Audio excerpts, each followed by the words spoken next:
mujeres víctimas de violencia de género y donde las autoridades han demostrado carecer de una perspectiva de género en su actuación. Hoy le presentamos la segunda entrega del caso de Gretel Rodríguez. Hace 10 años recibió 7 puñaladas de su expareja, quien fue liberado luego de que una jueza reclasificó el delito.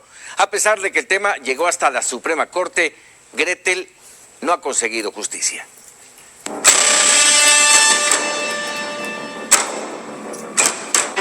En febrero de 2019, la Red por la Ciudadanización de la Justicia, que integra a 14 organizaciones de 5 estados, analizó 110 sentencias de diversas materias e instancias de 8 estados del país. De ellas, el 85% carecía de perspectiva de género y persistía el lenguaje discriminatorio.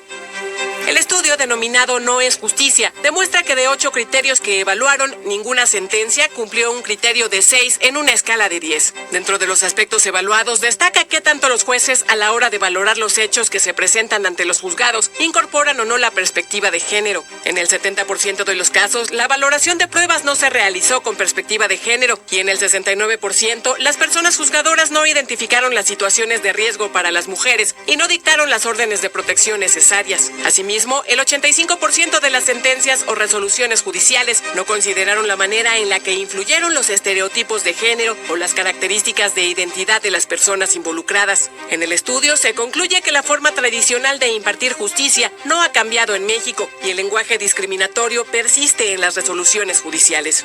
Los poderes judiciales no han institucionalizado la perspectiva de género, a pesar de que en 2016 se emitió de la Suprema Corte una jurisprudencia, la 22/2016 de la primera sala, en donde es obligatorio para jueces y juezas incorporar la perspectiva de género.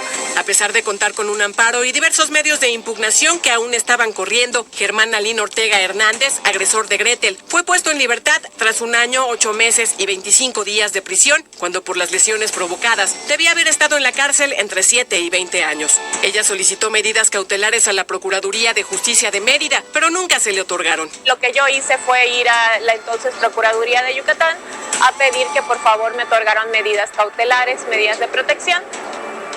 Nunca nadie me recibió.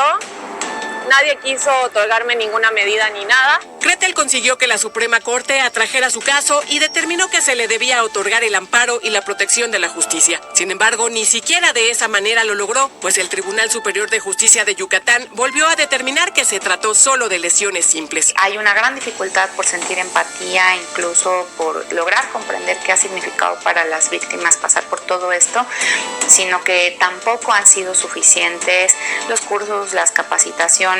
A 10 años, la lucha de Gretel Rodríguez porque se haga justicia en su caso continúa. Su agresor está libre y ella y sus familiares en riesgo. Lo que a mí me preocupa es que yo sé que esta persona sigue libre.